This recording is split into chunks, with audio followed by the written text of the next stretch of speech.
Hello friends, myself Radhe Krishna Gopal, faculty at S engineering academy. मैं आपको transmission and distribution पढ़ाऊंगा जो कि पावर सिस्टम का एक पार्ट है।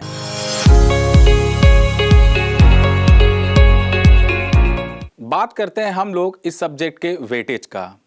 तो गेट में 3 to 4 marks out of 100, ESC prelims में 8 to 10 मार्क्स आउट ऑफ 300 और ईएससी मेंस पेपर 2 में आपका 25 to 30 मार्क्स आउट ऑफ 300। और बात करें हम लोग ट्रांसको, जेनको और अदर सर्विसेज एग्जामिनेशन की, तो उसमें भी जो वेटेज होता है ये 4 to 5 मार्क्स होता है। देखिए, हम किसी प्रॉब्लम को सॉल्व कर रहे होते हैं और यदि हमारा बेसिक क्लियर होता है तो हम इजीली उस प्रॉब्लम को सॉल्व कर लेते हैं। तो मैं जितने भी बेसिक कॉन्सेप्ट आपको बताऊंगा बहुत ही इजी वे में बताऊंगा, ठीक है। जैसे it is the utilisable power present in total power, ठीक है। मतलब टोटल पावर में जो यूटिलाइजेबल पावर होता है उसी को हम लोग क्या बोलते हैं, पावर फैक्टर बोलते हैं, ठीक है। चलिए, इसको समझने के लिए हम लोग एक एग्जांपल फैन का लेते हैं, ठीक है। देखिए, फैन को एक्टिव पावर और रिएक्टिव पावर दोनों चाहिए होता है रन करने के लिए। एक्टिव पावर क्या होता है, it is the utilisable power जो कि आपके फैन को रोटेट कराता है।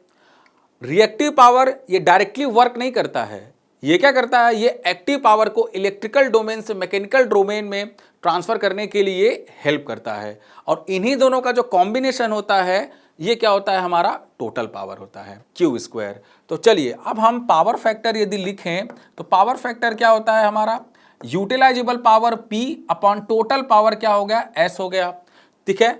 तो S की मैग्नीट्यूड की वैल्यू हम लोग रखते हैं, तो ये क्या हो गया, P upon under root of P square plus Q square, ठीक है। तो ये फॉर्मूला हो गया।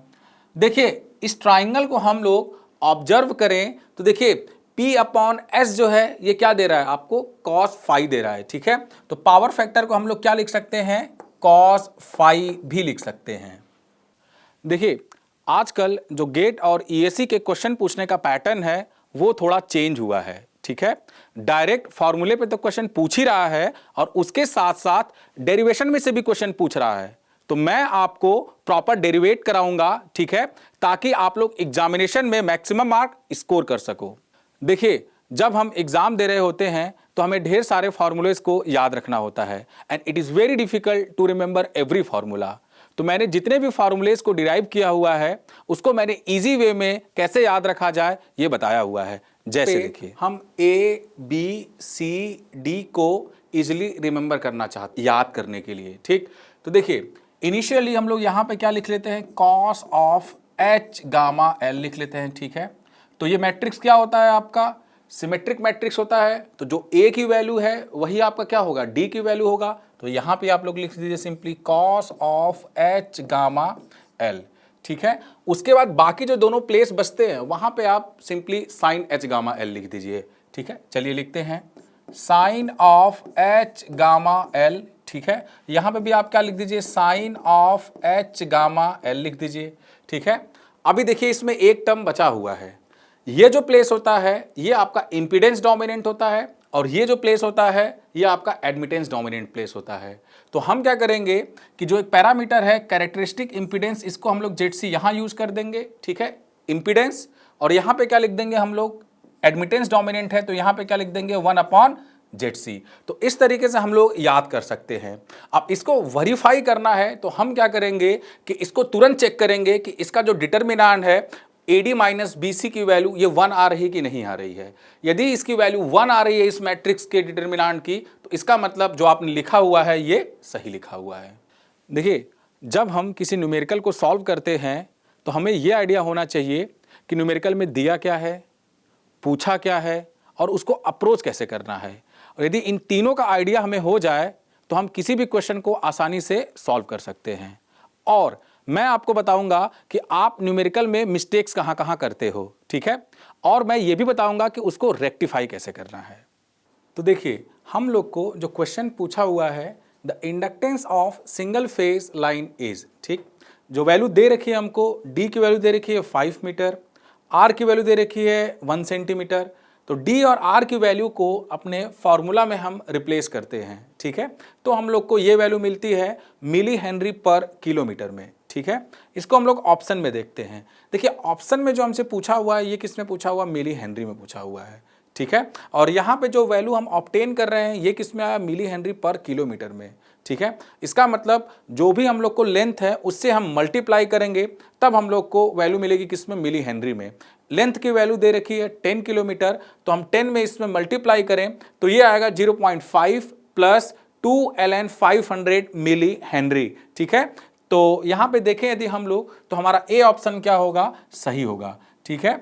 यदि हम क्या करते, हम डायरेक्ट फार्मूला में डी और आर की वैल्यू को अप्लाई करते और सीधे हम लोग को जो रिजल्ट आता उससे अपना ऑप्शन मैच करते तो जो हम लोग को मिलता वो सी ऑप्शन मिलता और सी को हम लोग क्या करते, टिक करते। लेकिन सी ऑप्शन क्या है, हमारा रॉन्ग आंसर है।